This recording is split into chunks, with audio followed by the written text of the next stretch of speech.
Mayong buntag kanatong tanan. May man. Ang atong ibanghilyo karon nga ibanghilyo kini nga makapadasig kanato tungod kay kini nga ibanghilyo hisgot kini og tiunay nga gugma sa Dios kanatong tanan. Ang atong tema nini nga kabuntagon, ang gugma nga tiunay ang Dios nga maoy naghatag niini. Ang gugma nga tiunay mao ang pagbaton sa kinaiya ni Kristo. Kaysa atong ibanghilyo, atong makita dinhi sa Ibanghilyo ni San Juan, Kapitulo 15, versikulo 9, nga nahigugma ako kaninyo ingon nga ang amahan nahigugma kanako. Pabilin kamo sa akong gugma. Mga igsuon, gidasig kita nga kinahanglan sa atong pagpangalagad diha ni Kristo o sa atong pagpangalagad sa atong mga kaigsunan, kinahanglan nga ubanan, iuban nato kanunay ang gugma. Kay ang gugma maugid kini pundasyon sa atong pagtuo. Pundasyon kini sa atong pagpangalagad isip mga Kristohanon.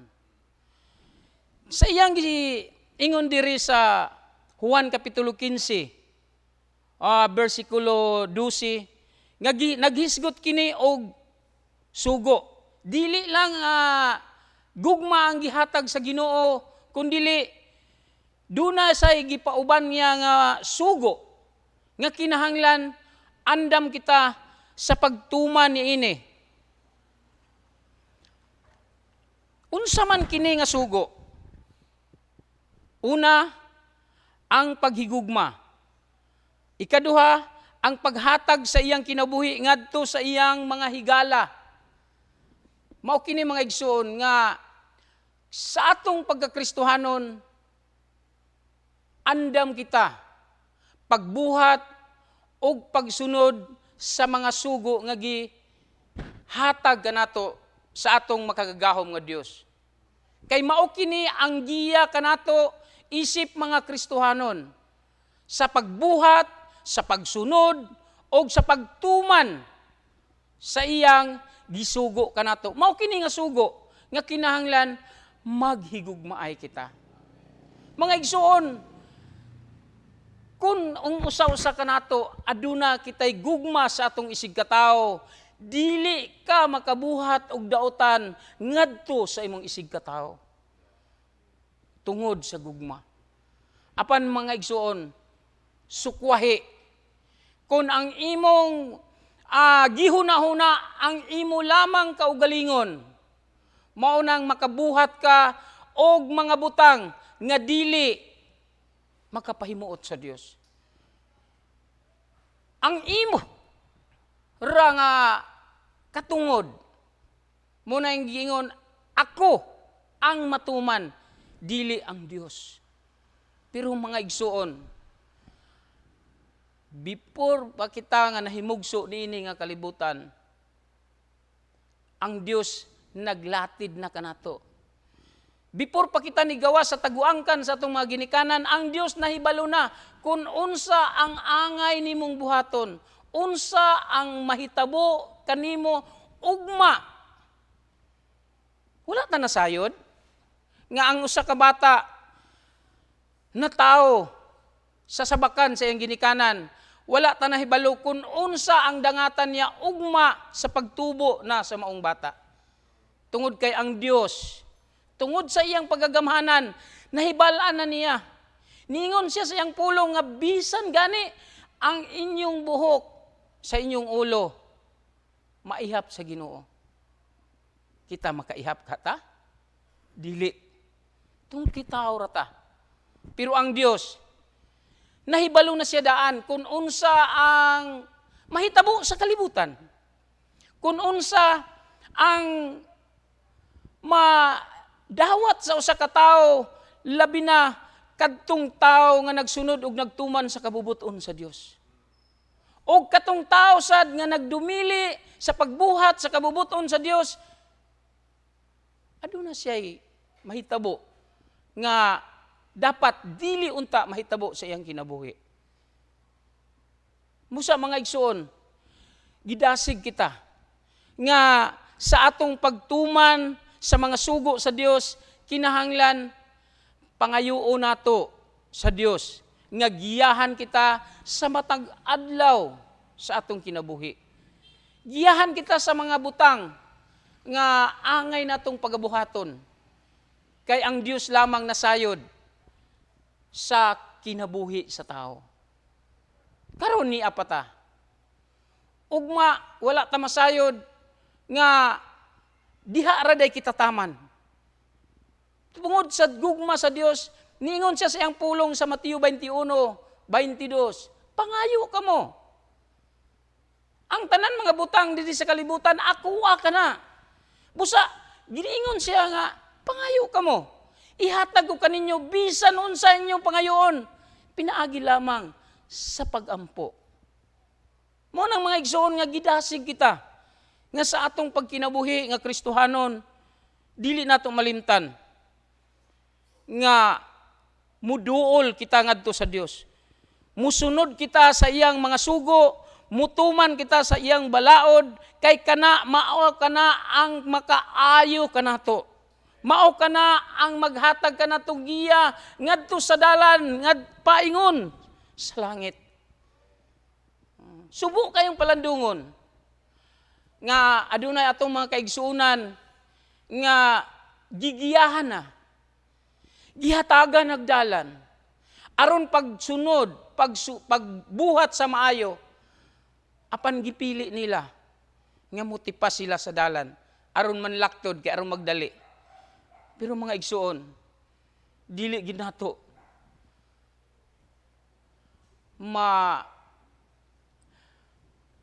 dili nato unsa na kining malingla ang Dios. Tungod kay siya nasayod na sa matag gutlo sa atong kinabuhi. Sa matag sidlak sa adlaw, sa matag salop sa adlaw, nahibalo na sa Dios kung unsa orasa, unsa taknaa ang adlaw musalop. O unsa taknaa ang adlaw musubang. Mausad na kita mga igsoon. Diyan kinahanglan nga pamalandungan nato. Sa atong ikatulo nga bahin, kini sa Juan kapitulo 15 versikulo 15. Dili sulugoon kun dili higala. Nisulti ang Dios nga dili ko nakamutawgon nga akong mga sulugoon. Kay ang sulugoon wala nahibalo sa iyang agalon. Wala siya nasayod kun unsa ang mga ginahimo sa iyang agalon. Pero ang higala, gisultihan niya. Mao nang giignan kita sa Dios nga dili ko nakamutawgon nga akong mga sulugoon, kundi higala. Ang higala mga igsoon, kung matod pa naiwali na ni Father Asol ni adtong niagi Domingo, nga kinahanglan nahibalo ang gibuhat sa higala, nahibalo siya matod pa bisa pag magbuntag pa sila istorya, dili sila kapulan tungod kay higala. Mo nang sa atong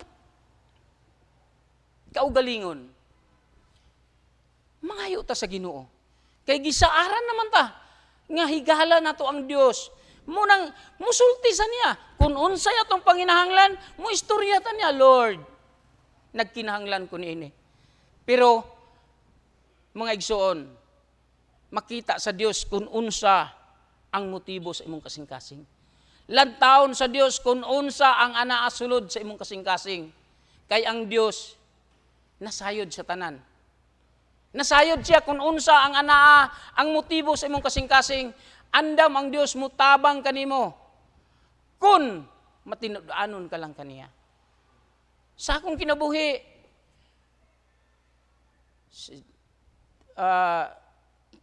Murag taon na gyud ko nga nagdikon.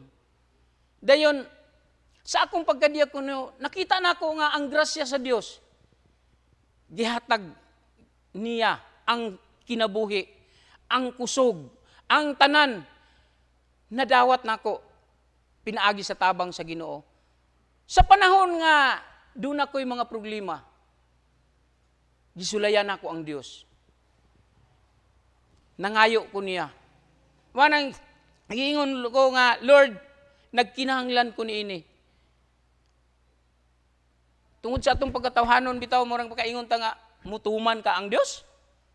Tungod sa imong gipangayo. Pero ang Dios kung makita niya kung unsa ang anaasulod sa imong kasing-kasing, andam siya sa pagtabang. Naingon pa gani dito sa atong pulong sa Dios nga gamiton pa man gani ang mananap sa Dios para lang ihatag ang imong gikinahanglan. Mga igsoon, sa pagpangayo nako nahitabo gyud. Hapon alas 8 sa gabi ko nagampo sa Ginoo.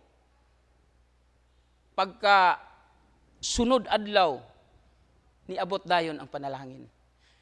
Pagdawat ginako sa panalangin nga niabot nako, di balik sad ko dito sa akong kay dito sa lugar nga akong gipangayuan, dito sa niya gihatod ang gikinahanglan nako. Inaana ang Dios mga igsoon.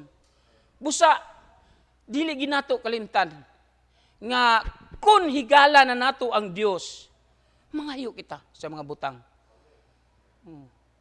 Andam siya sa pagtabang kanato. Basta makita sa Dios nga kita matinud-anon lamang diha kaniya. Sa ikaapat mga igsoon, nag-ingon dinhi, dili kamo ang nagpili kanako, mga igsoon. Ako ang nagpili kaninyo. O gipili ko kamo aron mamunga og mulungtad. Kining bunga nga mulungtad mga igsoon, kini nga hangtod mupadayon mga bunga nga adunay kapuslanan. Kung baga nagtanom ka og kahoy, ni bunga kini og dili lamang kay ikaw ra ang makabenepisyo ni adtong bunga sa kahoy kundili ang tanan katawhan. Ang makabenepisyo ni adto. Mao kini ang giingon sa Ginoo nga kinahanglan mamunga kita og mga bunga nga mulungtad. Mga pagsangyaw nato sa pulong sa Ginoo dili kini kawang kundili mo kailap kini sa tibuok kalibutan. Mao kini ang gugma nga gipakita sa Dios kanato. Sa katapusan sa atong ibanghilyo, nagisgot kini. Kini ang isugo ko kaninyo, paghigugmaay kamo. Mga igsoon, ang gugma sa Dios. Nga atong makita sa unang Korinto, Kapitulo 15, Kapitulo 13, unang Korinto, Kapitulo 13, versikulo 1, ngadto sa 13, nga gihisgutan dinhi nga mao ang gugma. Basahon ako mga igsoon sa unang Korinto, Kapitulo 13, versikulo 13, nga nag-ingon dire. Sa versikulo 7 ko mo diretso. Ang gugma mupailob, mutuo, mulaom, mulahutay gayod. Mao kini nga gugma ang gipakita sa Dios kanato. Nga kinahanglan nga ang atong pagtuo, ang atong paghigugma, ang atong pagpangalagad diha sa Ginoo mulahutay gid ni mga igsoon hangtod sa katapusan gutlo sa atong kinabuhi. Kay mao gyud kini ang tuyo sa Dios nga gihatag kini nga gasa kanato. Niingon siya, ibalik ko nato ang ibanghilyo niya nga niingon siya nga dili kamo ang nagpili, ako nga Dios, ako ang gamhanan, ako ang nagkuha kanimo ug gikuha ko ikaw, gihawas ko ikaw gikan sa pagkamakasala ug gidala ngadto sa mahimayaong grasya sa Dios. Mao ni mga igsoon nga dako kayo nga pribilehiyo nga gihatag kanato. Kini ang pagsangyaw sa pulong sa Dios. Kini ang pagbuhat sa kabubuton sa Dios, ang pagsunod sa iyang mga sugo, kay maora gyud kini ang tuyo sa Dios sa atong pagkinabuhi ni nga kalibutan. Na ang mga panalangin. Pero kung mga igsuon, kung maglantaw ka sa mga butang dinhi sa kalibutan nga madunot, wala gid kini kapuslanan. Pero kung mulantaw ka ngadto sa Dios nga mao'y nagbuhat sa tanang butang, ang tanan ihatag niya kanato kung matinud-anon siya kanato. Busa nagingon diya siya, busa tinguhaan ninyo ang mga butang nga labing importante. Mao kini mga katapusan nga gihatag sa Dios kanato, nga kinahanglan tinguhaan nato. Atong makita kini sa unang Korinto kapitulo 12 versikulo